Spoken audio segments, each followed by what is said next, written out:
Mateo capítulo 4, versículos 13 al 17, que es el texto introductorio que también les compartí el domingo pasado. Dice así el evangelista Mateo: y dejando a Nazaret, hablando de Jesús, dejando su natal Nazaret, vino y habitó en Capernaum, que es ciudad marítima, ahí en la costa del mar de Galilea. Ciudad marítima, versículo 13, en la región de Zabulón y de Neftalí. ¿Para qué? ¿Para qué vino y habitó en Capernaum? Para que se cumpliese lo dicho por el profeta Isaías, cuando dijo, y este es Isaías 9, tierra de Zabulón y tierra de Neftalí, camino del mar, al otro lado del Jordán, Galilea de los gentiles.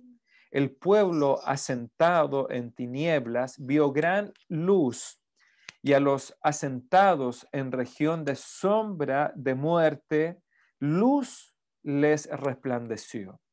Desde entonces comenzó Jesús a predicar y a decir: arrepentíos, porque el reino de los cielos se ha acercado.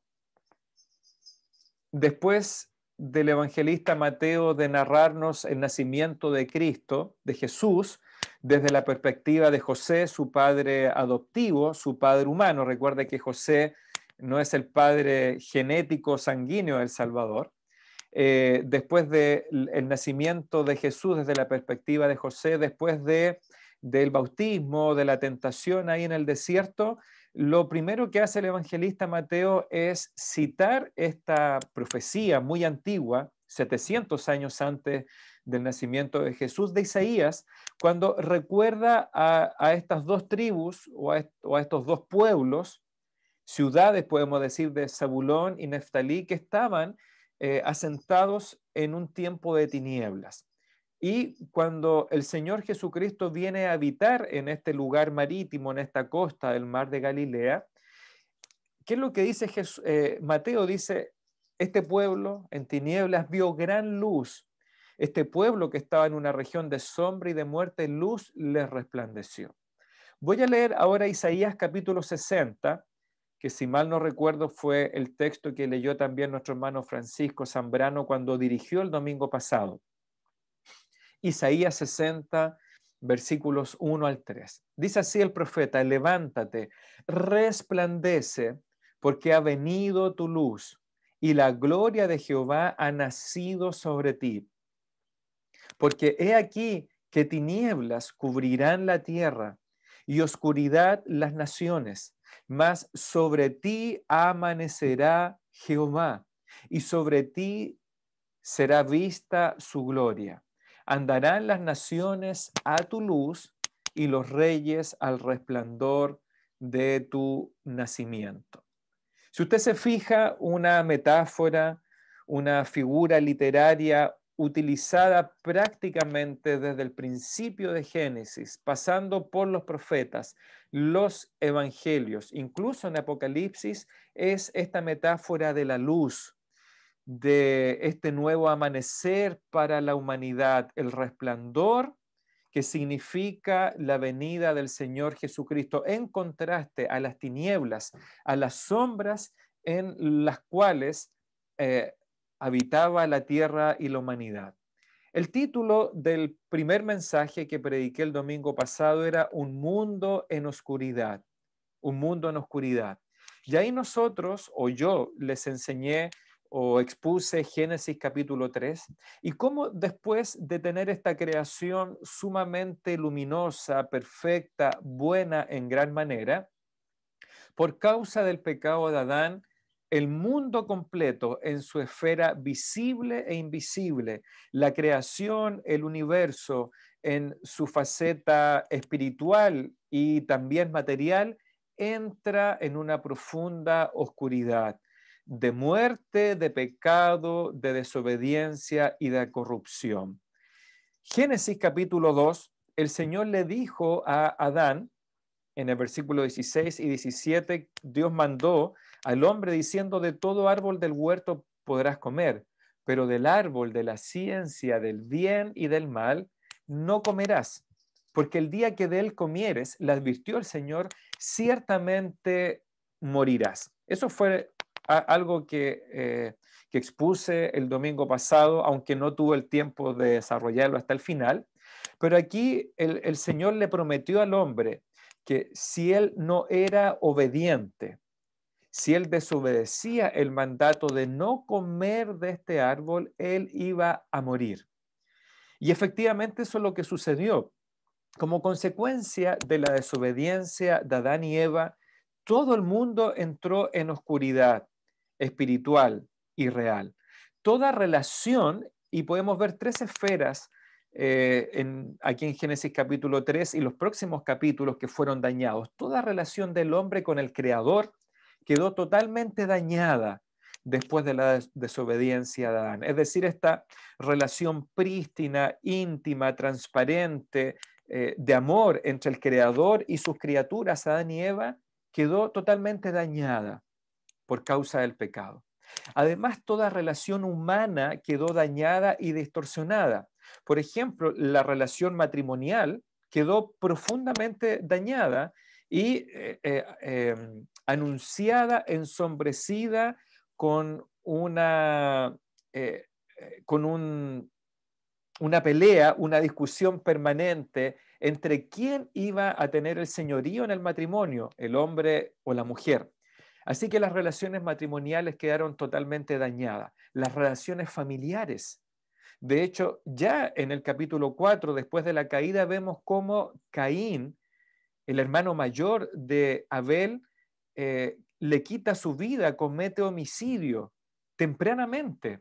Después de la caída de sus padres Adán y Eva, las relaciones familiares quedan profundamente dañadas y distorsionadas. Las relaciones sociales, es decir, las relaciones entre vecinos, entre pueblos, entre naciones, entre la humanidad misma, quedaría dañada y distorsionada por el pecado. Además, en otra esfera mucho más amplia, la relación del hombre con la creación misma también quedaría dañada. El hombre estaría en una batalla constante con las criaturas y también con la creación misma. Génesis 4:8, a propósito de cómo la muerte fue la consecuencia del pecado de Adán y Eva, dice Génesis 4:8, Caín se levantó contra su hermano Abel y lo mató. Cometió el primer homicidio. Y no estamos viendo aquí el homicidio en producto de una guerra o de bandas rivales, es el homicidio de un hermano mayor contra su hermano menor. Se recuerda cuando Dios le advirtió que si comía de este árbol, la muerte entraría a la creación. Génesis 5:5 nos dice finalmente lo que Dios había advertido, y fueron todos los días que vivió Adán 930 años y murió. Finalmente, Adán terminó muriendo como consecuencia de su pecado. Ahora explicamos que la muerte física sería el último, el menor de los problemas para el hombre, ya que Adán fue separado espiritualmente de su creador y toda su descendencia humana, de Adán y Eva, quedarían separados espiritualmente del creador y también separados de manera eterna, que es el mayor de los males humanos. En Génesis capítulo 5 se nos dice 8 veces que sus descendientes murieron. Usted lo puede comprobar en una lectura rápida de Génesis capítulo 5. Es decir, la muerte entró en la creación, en la humanidad, como consecuencia del pecado de Adán. Génesis capítulo 6 ahora nos habla en un sentido universal. Génesis 6:5, y vio Jehová que la maldad de los hombres era mucha en la tierra, y que todo designio de los pensamientos del corazón de ellos, de los humanos, era de continuo solamente el mal. Génesis 6:11, avanzo al versículo 11, y se corrompió la tierra delante de Dios, y estaba la tierra llena de violencia. Versículo 12, y miró Dios la tierra, y aquí que estaba corrompida, es decir, estaba depravada, porque toda carne había corrompido su camino sobre la tierra. Y dijo Dios a Noé, he decidido el fin de todo ser, el término de toda vida, porque la tierra está llena de violencia a causa de ellos, y he aquí que yo los destruiré con la tierra. Me salto al versículo 17, Génesis 6. Y he aquí que yo traigo un diluvio de agua sobre la tierra para destruir toda carne. Esto significa toda vida, en que haya espíritu de vida debajo del cielo. Todo lo que hay en la tierra morirá. Y mire su cumplimiento en Génesis 7:22. Génesis 7:22. Todo lo que tenía aliento de espíritu de vida en sus narices, todo lo que había en la tierra murió. Romanos 5, en palabras del apóstol Pablo, Romanos 5:12. Por tanto, como el pecado entró, el pecado se introdujo en el mundo por un hombre, Adán, o el primer Adán, y por el pecado entró la muerte, así la muerte pasó a todos los hombres, por cuanto todos pecaron o todos hemos pecado. Romanos 5:15, por la transgresión de aquel uno, Adán, murieron los muchos. Versículo 17, Romanos 5, por la transgresión o la desobediencia de uno solo, reinó la muerte. Versículo 18, Romanos 5, por la transgresión, por la desobediencia de uno, vino la condenación a todos los hombres. Y versículo 19, por la desobediencia de un hombre, los muchos fueron constituidos o convertidos en pecadores. ¿Se da cuenta, hermanos? Esto es para concluir el mensaje o el resumen del domingo pasado. Un mundo en oscuridad. Esto es lo que nos habla Génesis capítulo 3, los siguientes capítulos de Génesis, lo que descubrimos más adelante en Romanos capítulo 5 de manera doctrinal o teológica expuesta por el apóstol Pablo. La desobediencia de un hombre, el pecado de un hombre, Adán. Y recuerde que no es Eva, sino que es Adán, porque para los ojos de Dios, en su orden creativo, es Adán el hombre el responsable de su pecado y de la caída también de su misma familia. Así que por eso entendemos este mundo en oscuridad. Y si usted sigue la lectura en el primeros capítulos de Génesis, se da cuenta cómo todo es distorsionado, las relaciones familiares. De hecho, ahí después aparece el primer hombre que tiene dos esposas o dos mujeres, es decir, el primer adúltero o el primer polígamo. De los descendientes de Caín también nos encontramos con el primer dictador, con el primer rey que somete de manera sangrienta y cruel a aquellos súbditos que por el autoritarismo caen debajo de su poder. Y si usted sigue leyendo, todo es corrompido, destruido y distorsionado por el pecado del primer Adán. Y usted sabe que me refiero al primer Adán porque así lo dice la Escritura.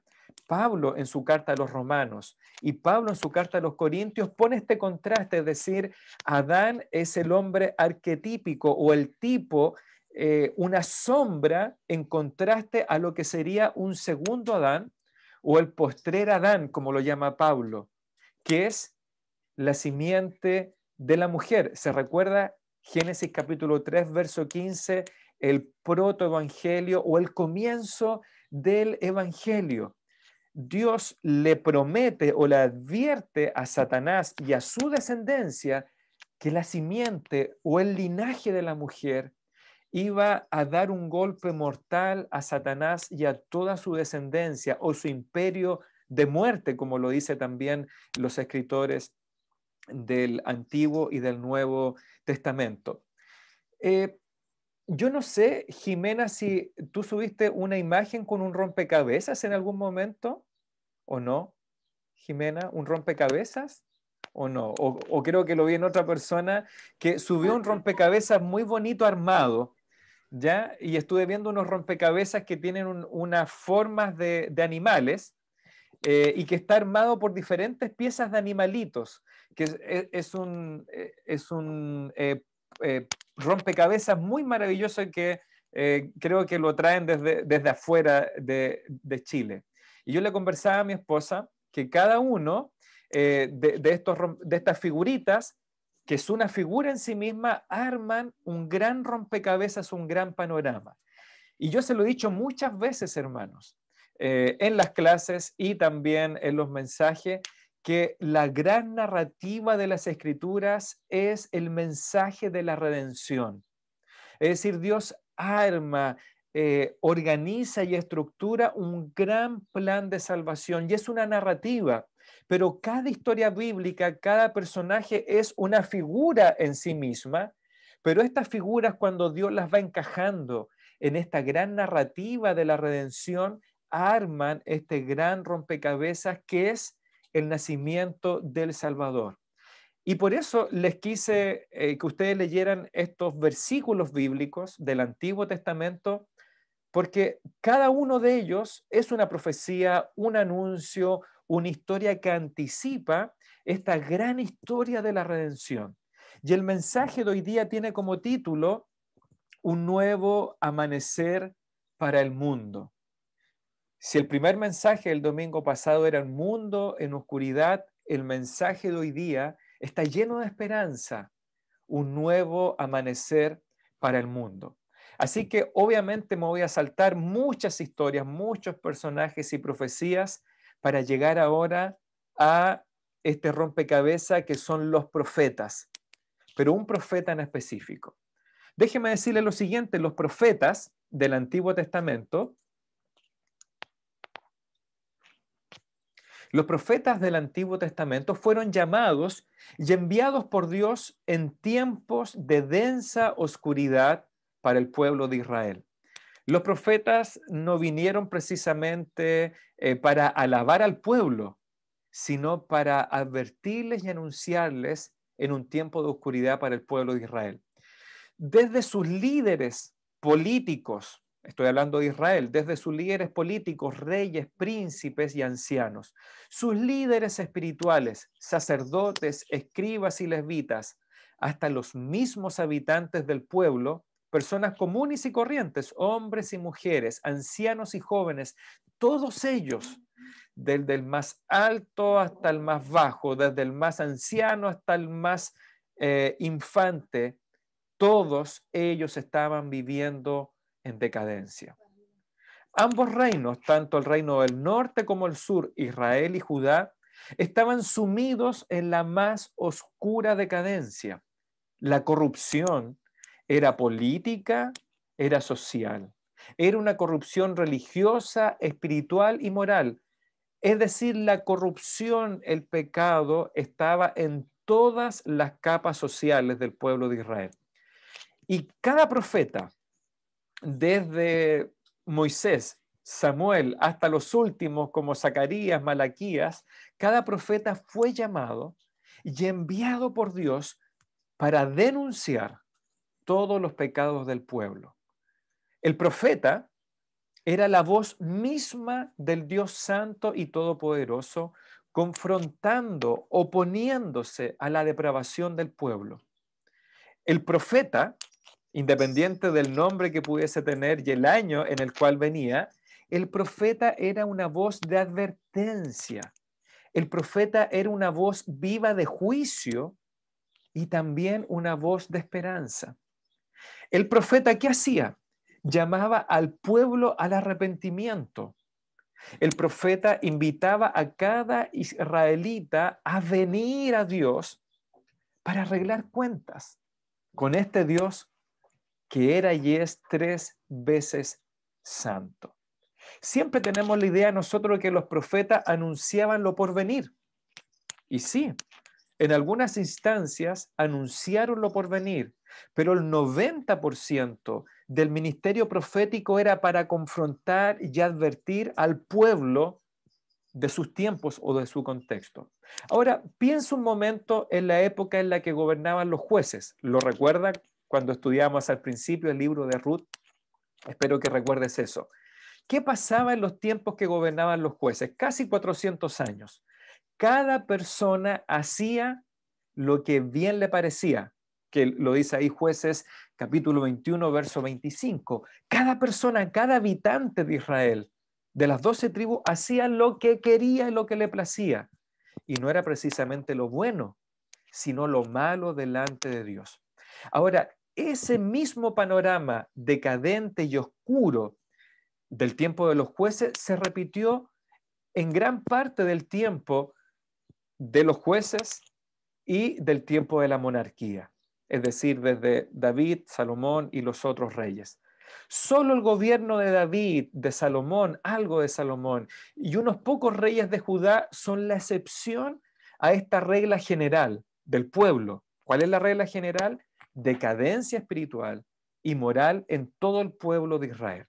Ahora, en ese gran contexto general de desobediencia, de idolatría, de inmoralidad, es el panorama o el contexto general en el cual debe ejercer su llamado el profeta Isaías. Y a eso quería llegar, de lo macro a lo micro, de lo general a lo particular. Es en ese contexto de decadencia espiritual, moral, de los reyes, de los líderes religiosos y del pueblo mismo. El pueblo no era inocente, no era ingenuo, hasta la más humilde y sencilla capa social de Israel y de Judá estaban en decadencia. Y en ese contexto se levanta el profeta Isaías. Y para ilustrarles desde la misma escritura, vayamos por favor a Isaías capítulo 1. Porque todo esto que leí obviamente son mis palabras personales, un resumen personal, pero que viene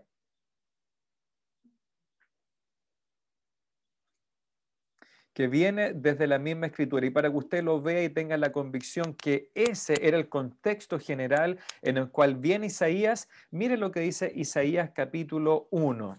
Isaías capítulo 1.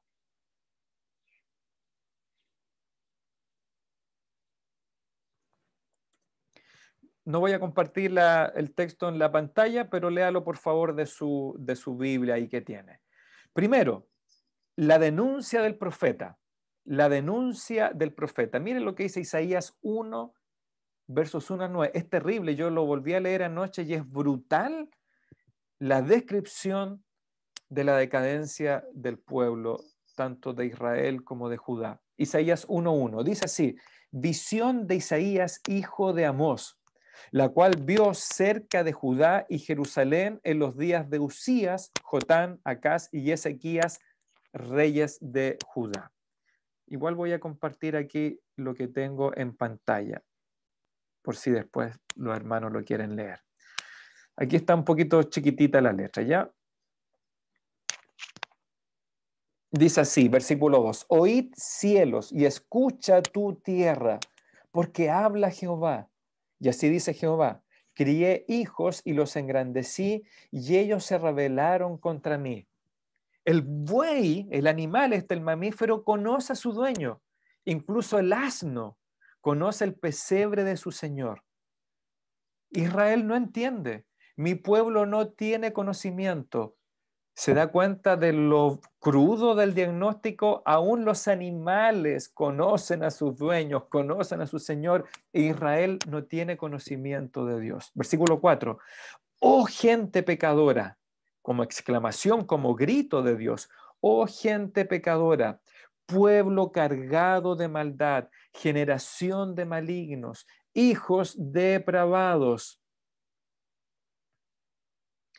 Dejaron a Jehová, provocaron a ira al Santo de Israel, se volvieron atrás. ¿Por qué querréis ser castigados aún? Dijo el Señor, versículo 5, todavía os revelaréis, toda cabeza está enferma y todo corazón doliente. Desde la planta del pie hasta la cabeza no hay en él cosa sana, sino herida, hinchazón y podrida llaga. No están curadas, ni vendadas, ni suavizadas con aceite. Vuestra tierra, dice el profeta, está destruida, vuestras ciudades puestas a fuego, vuestra tierra delante de vosotros comida por extranjeros y asolada como asolamiento de extraños. Y queda la hija de Sión como enramada en viña, como cabaña en melonar, como ciudad asolada. Si Jehová de los ejércitos no nos hubiese dejado un resto pequeño, esto significa un remanente. Si Dios no nos hubiese dejado un remanente, un resto pequeño, como Sodoma fuéramos y semejantes a Gomorra. ¿Se da cuenta, hermanos y hermanas, la denuncia del profeta? Y esto es el pueblo de Dios, se supone el pueblo escogido por Dios, Israel, Judá en este caso. Desde la planta del pie hasta la coronilla de la cabeza están corrompidos, heridos con su pecado y desobediencia. Incluso eh, eh, eh, ocupa esta hipérbole el profeta y Dios mismo. Si Dios no nos hubiese dejado un remanente, el remanente es un resto pequeño de creyentes, de hombres y mujeres que por fe le creyeron al Dios del pacto. Eran los profetas, era vos, Ruth. Eso era el remanente en el tiempo de los jueces. Gedeón, los jueces, Samuel en su minuto, David, ellos fueron un pequeño remanente. Si no fuese por esos pequeños o este grupo pequeño de creyentes, Israel sería como Sodoma y como Gomorra. Pero yo les dije que los profetas venían a advertir. También el profeta era una voz de esperanza. Ya vimos la denuncia del profeta y ahora veamos la invitación del profeta. El mismo Isaías capítulo 1, verso 16. Lo tiene ahí al frente de su pantalla, ¿ya? Isaías 1:16. Y mire, de la crudeza de la denuncia del profeta, ahora pasamos a estas dulces palabras de invitación, llenas de gracia del Dios del pacto. ¿Qué dice Isaías 1:16? Lavaos y limpiaos, quitad la iniquidad o el pecado de vuestras obras delante de mis ojos. Dejad de hacer lo malo, dice Dios. Es un ruego y un imperativo, dejen de hacer lo malo. Verso 17, aprended a hacer el bien. ¿Y qué significa el bien para Dios? Mire, buscad el juicio o la justicia, restituid al agraviado, haced justicia al huérfano y amparad a la viuda. El gran pecado de Israel, de sus líderes, es que ellos se corrompieron también de manera social, es decir, fueron injustos, se aprovecharon de los pobres, ignoraron al huérfano y a la viuda.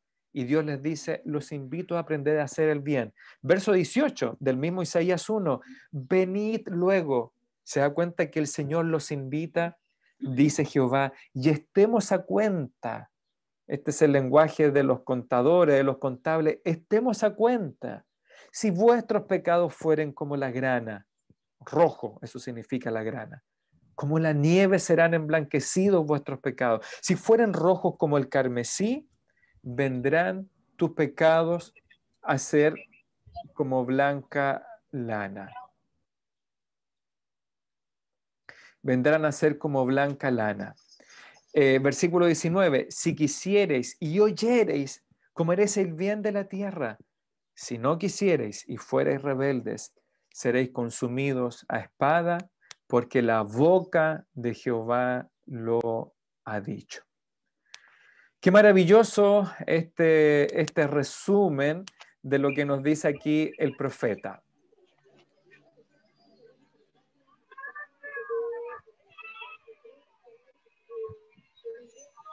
Esperen un poquito. Ya.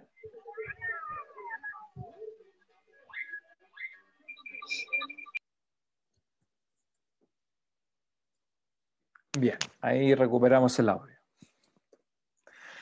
Aquí está la denuncia del profeta y la invitación del profeta. Y esto es lo que les quería ilustrar bíblicamente del contexto general que les tocó a los profetas como Isaías, por ejemplo, y tantos otros, advertir al pueblo del juicio de Dios por su desobediencia y de la muerte como consecuencia, pero Dios también es un Dios de gracia, de misericordia, de amor, e invita constantemente a su pueblo, hace la invitación a que estemos a cuenta. Pero recuerde, el título del mensaje hoy día es Un nuevo amanecer para el mundo. En este caso particular es un nuevo amanecer para el pueblo de Israel. Este pueblo que estaba en oscuridad, les nacería, les amanecería una luz de justicia y de esperanza. Saltemos por favor Isaías capítulo 8 Isaías 8.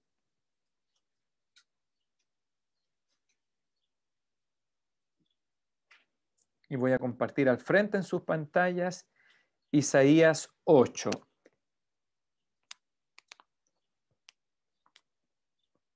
Ahí tenemos con la letra un poquito grande para los que les cuesta leer. Isaías capítulo 8. Siempre nosotros hemos leído fuera de su contexto, Isaías 9, versículo 6, que dice, porque un niño nos es nacido, hijo nos es dado, etc. Pero tenemos que entender el contexto de oscuridad en el cual se da esta profecía y esta señal. Y mire, para poder enlazar bien con Isaías 9, mire lo que dice el final de Isaías 8. Recuerde, Isaías está 700 años antes de Cristo viviendo, ejerciendo su oficio profético, y él advierte que el pueblo está en oscuridad. Y mire lo que dice Isaías 8:16. Le dice a Isaías al pueblo, ata el testimonio, sella la ley entre mis discípulos. ¿Y qué dice Isaías? Esperaré pues a Jehová, el cual escondió su rostro de la casa de Jacob, y en él, en Jehová confiaré. Si Dios es la luz del pueblo, ¿qué sucede entonces cuando Dios esconde su rostro de su pueblo? Entra en oscuridad. Es un pueblo en oscuridad cuando Dios esconde su rostro de santidad, porque el pueblo, el mundo está en pecado, el mundo entra en tinieblas.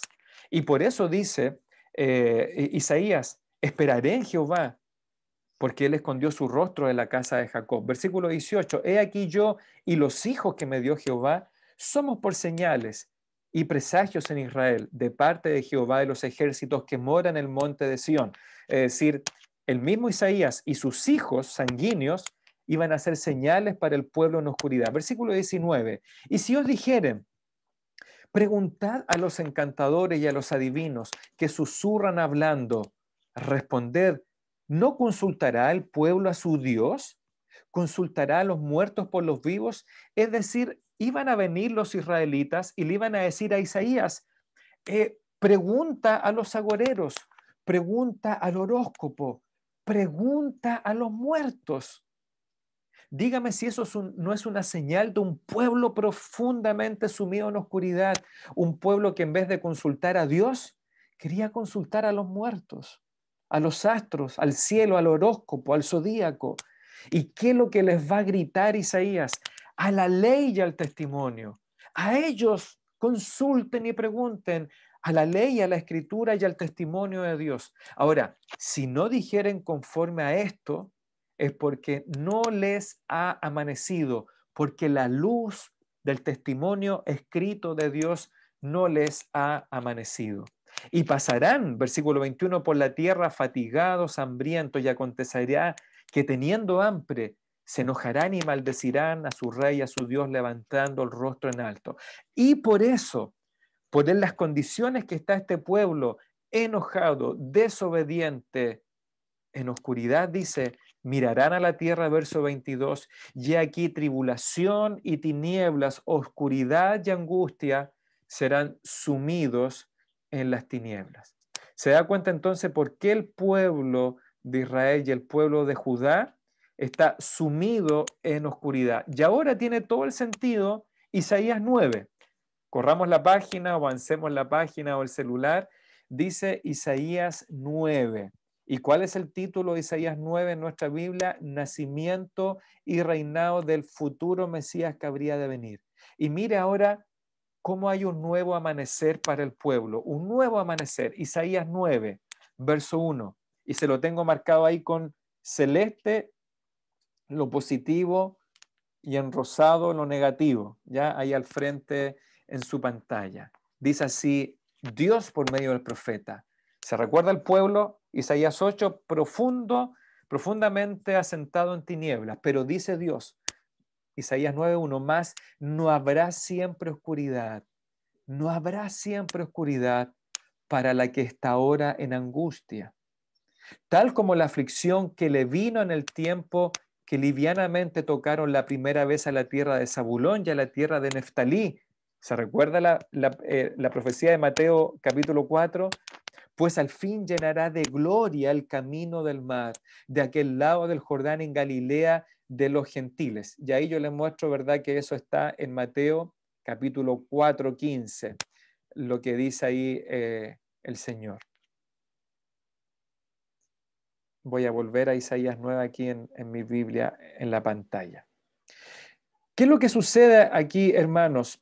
Que cuando está Isaías hablando esta profecía, Judá estaba siendo amenazada por los asirios, es decir, por estos pueblos gentiles que están en el norte, al límite de Zabulón, que estoy marcando ahí, y de Neftalí, que están al norte de Nazaret, en el límite, arriba ahí al norte. Los asirios invadieron por primera vez a Zabulón y a Neftalí, y por eso que son los primeros en entrar en esta oscuridad política y social, porque fueron gobernados, invadidos y asesinados por los asirios. Pero no siempre van a estar en oscuridad. Y no es una oscuridad política, sino espiritual la que ellos tienen. Y va a venir a alguien, dice, pero al fin llenará de gloria el camino del mar. ¿Cuál mar? El mar de Galilea, el mar de Genesaret. Ahí iba a sentarse el futuro Mesías, iba a transitar toda esta costa al norte de Nazaret, de Galilea, iba a venir la gloria para ellos. Versículo 2, Isaías 9, el pueblo que andaba en tinieblas vio gran luz, los que moraban en tierra de sombra de muerte, luz resplandeció sobre ellos. Obviamente, este pueblo de Judá, Jerusalén, que estaba entrando en las tinieblas del gobierno primero de Samaria, de Israel, y tarde o temprano iba a llegar la esclavitud, el sometimiento extranjero para los judíos israelitas, pero en algún momento iban a ver gran luz y luz les iba a resplandecer.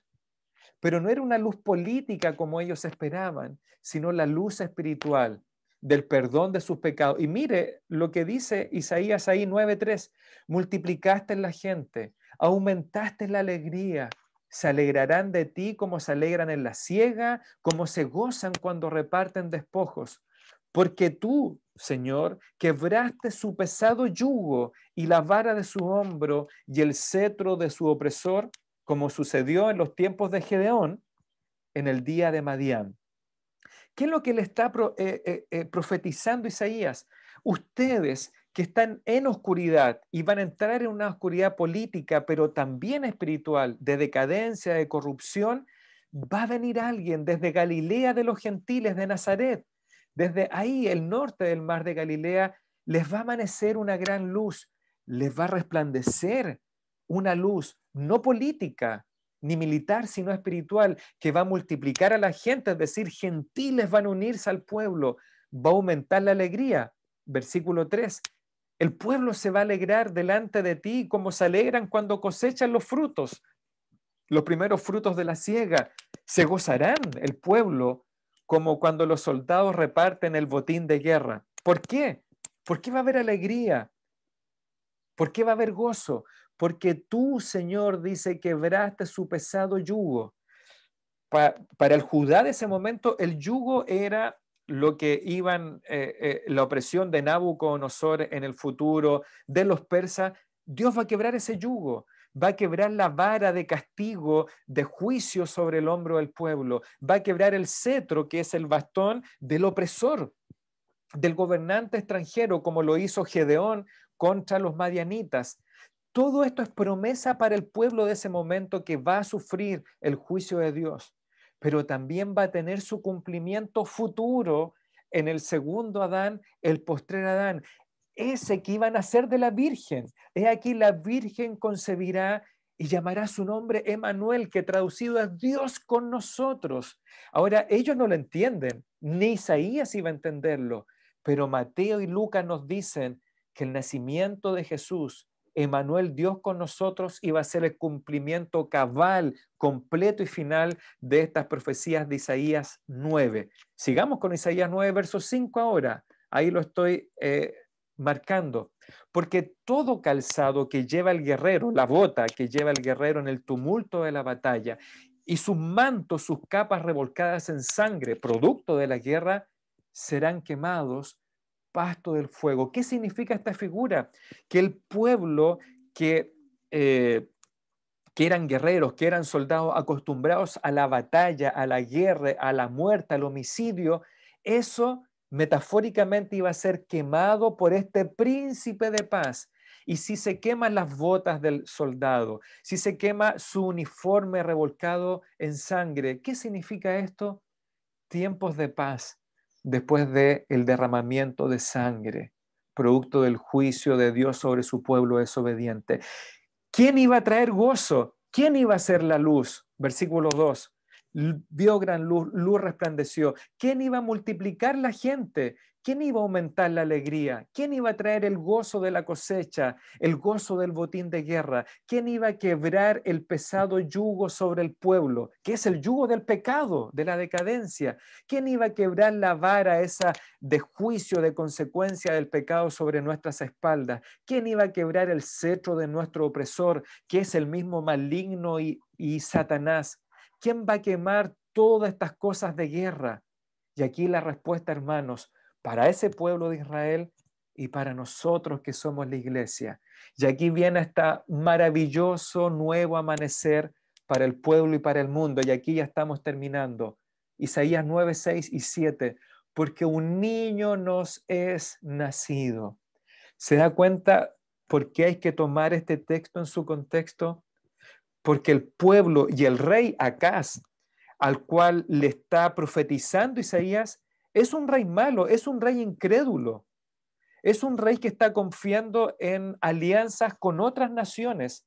Eso usted puede leerlo en Isaías 7, cuando el profeta le dice, pídeme una señal, Dios te va a dar una señal. Y él de manera hipócrita dice, no, no quiero señal, porque su confianza estaba en las alianzas con otras naciones. Este pueblo iba a sufrir el juicio de todas estas naciones, pero a este pueblo y a un futuro pueblo y un mundo en oscuridad espiritual y moral, mire lo que dice el verso 6, un niño nos va a nacer. Ahora, ¿qué tiene que ver un niño, hermanos, con todo lo que ocurre en el mundo de decadencia espiritual? Bueno, si no lo entendieron ahí, lo podemos entender cuando vamos a Mateo y a Lucas.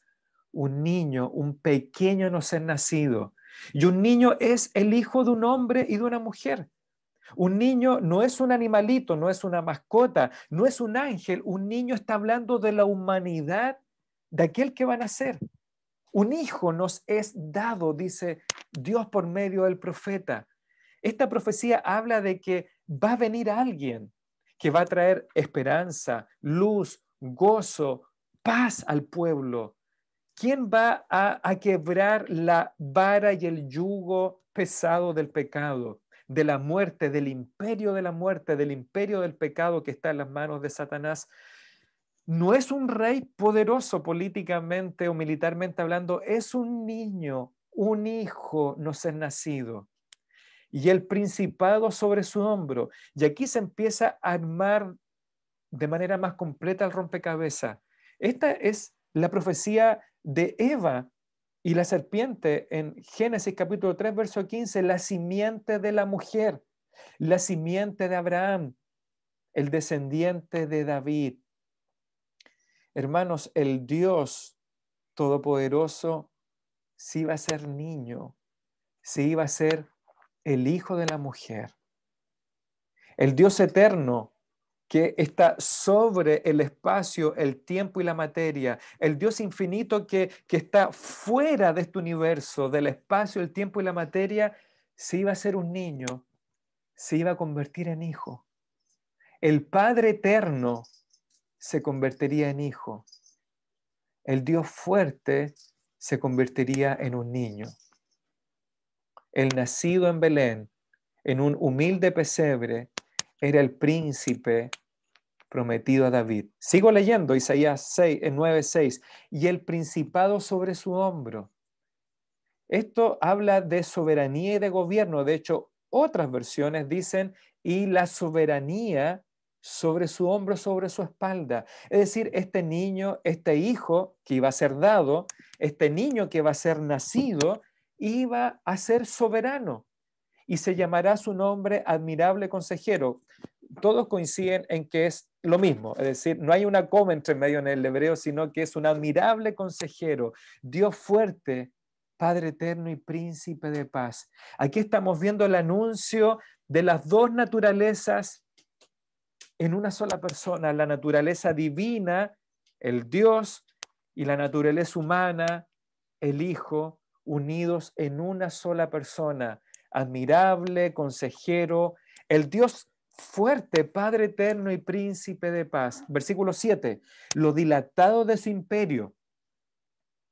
Lo dilatado de su imperio. Otra vez la palabra soberanía y gobierno y autoridad se traducen también como imperio. Es decir, lo dilatado de su gobierno, lo extenso de su imperio, de su gobierno y su soberanía y la paz no tendrán límite. Es decir, este Mesías futuro, este niño, este hijo que iba a ser dado a Israel, a Jerusalén, a Judá, al mundo, no impondría el gobierno y la soberanía por la sangre o por la guerra, sino por medio de la paz. Sobre el trono de David y sobre su reino, disponiéndolo y confirmándolo en juicio, en justicia, desde ahora y para siempre. Les quiero animar a que ustedes sigan estudiando ahí Isaías 7, 8 y 9 para que tengan un conocimiento, un entendimiento cabal. ¿Se da cuenta cuán luminoso es la profecía de Isaías 9, 6 y 7? Un niño, un hijo nos es dado. Díganme si esto no es una contradicción divina del Dios para nosotros los hombres. El Dios fuerte es un niño. El Padre Eterno es un hijo nacido en Belén. Mire lo que dijo o lo que escribió Clemente de Alejandría. Clemente de Alejandría es un padre apostólico, discípulo de algunos de los apóstoles, es decir, estamos hablando ahí al final del primer siglo, comenzando el segundo siglo, en el año 100 después de Cristo. Mire lo que dijo este pastor Clemente de Alejandría en un libro o en un escrito que se llamó Exhortación a los paganos, en el capítulo 11. Miren lo que dice Clemente de Alejandría y lo cito textualmente. Te damos la bienvenida, oh luz, porque la luz del cielo ha resplandecido sobre nosotros, quienes estábamos sumidos en las tinieblas, esclavos de las sombras de la muerte. Una luz más clara que la del cielo, más dulce que la vida terrenal. Esa luz es la vida eterna. Quien tiene esa luz vive para siempre, pero la noche le teme a la luz y aunque se cubre de terror, tiene que cederle el lugar a la luz del Señor. Él ha cambiado el ocaso, la oscuridad en amanecer. Mediante la cruz y al revivir lo que estaba muerto, ha librado al ser humano de la destrucción y le ha elevado a los cielos, convirtiendo la mortalidad en inmortalidad y llevando la tierra al cielo. Por tanto, dice Clemente de Alejandría, aceptemos la luz, que será admitir a Dios. Aceptemos la luz y seremos discípulos del Señor. Permítame confirmar estas palabras con la Escritura, que finalmente es la única inspirada por Dios. Juan 8:12 dice, Jesús les habló diciendo, Juan 8:12, yo soy la luz del mundo. El que me sigue no andará en tinieblas, sino que tendrá la luz de la vida. Juan 9:5, Jesús dice, entre tanto que estoy en el mundo, en este mundo de oscuridad, luz soy del mundo. Y finalmente Juan 12:46, Cristo dice, yo, la luz, he venido al mundo para que todo aquel que cree en mí no permanezca en tinieblas, no permanezca en oscuridad. ¿Se da cuenta? Porque el mundo en oscuridad del domingo pasado, ahora nos encontramos con un nuevo amanecer para el mundo. El próximo domingo, si Dios lo permite, vamos a ver el nacimiento de la luz. Así que, amigo y amiga, Si estás en oscuridad de pecado, de desobediencia, de rebeldía, sin esperanza, te invito a las palabras de Clemente de Alejandría o las del mismo Cristo. El que cree en mí, dice el Señor, la luz del mundo, no estará en tinieblas, sino que tendrá vida eterna.